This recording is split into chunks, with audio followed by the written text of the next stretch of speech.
Test, test, test, receiving video content.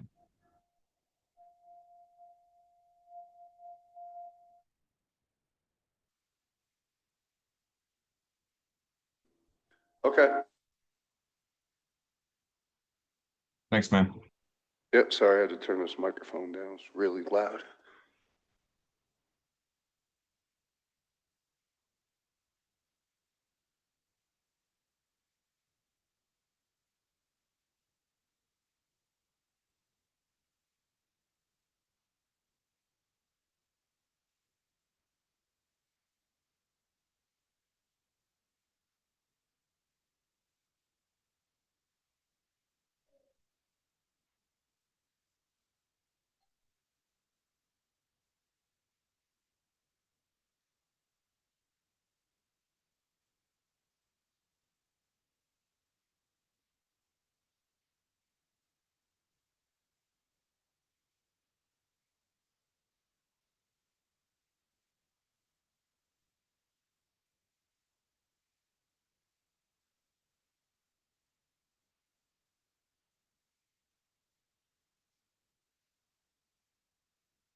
Yeah, on Mondays. Yeah.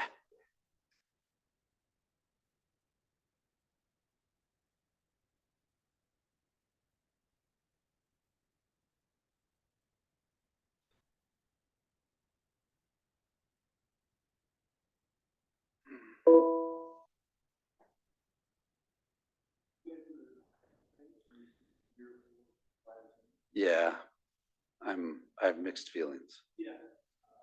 It's really taken away from kind of like the discussion that we've had in the past, like pre-pandemic, it was fairly lively, and now we have 15 total fellows, and we'll have like 13 fellows in attendance and like 3 faculty. So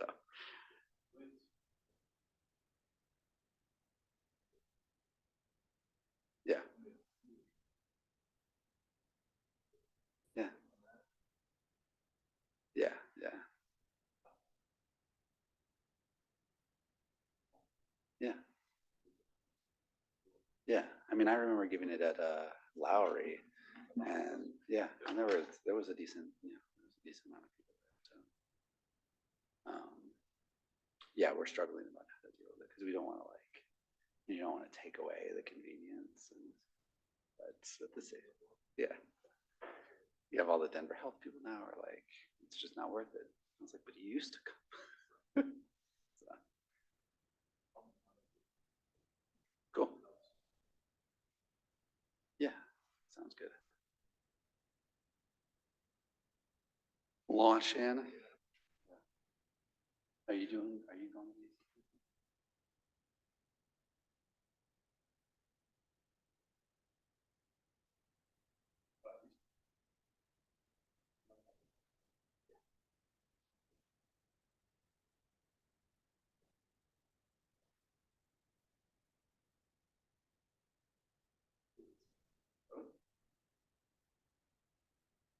Yeah. Oh, good, good. I'm actually about to give a quick talk. Can I call you back in an hour? Okay, cool. Is this number work? Does this number work? Okay, perfect. Thank you.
Oh, am I on? I should be on.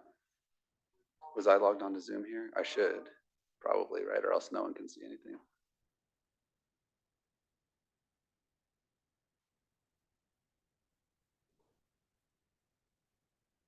You have the meeting code?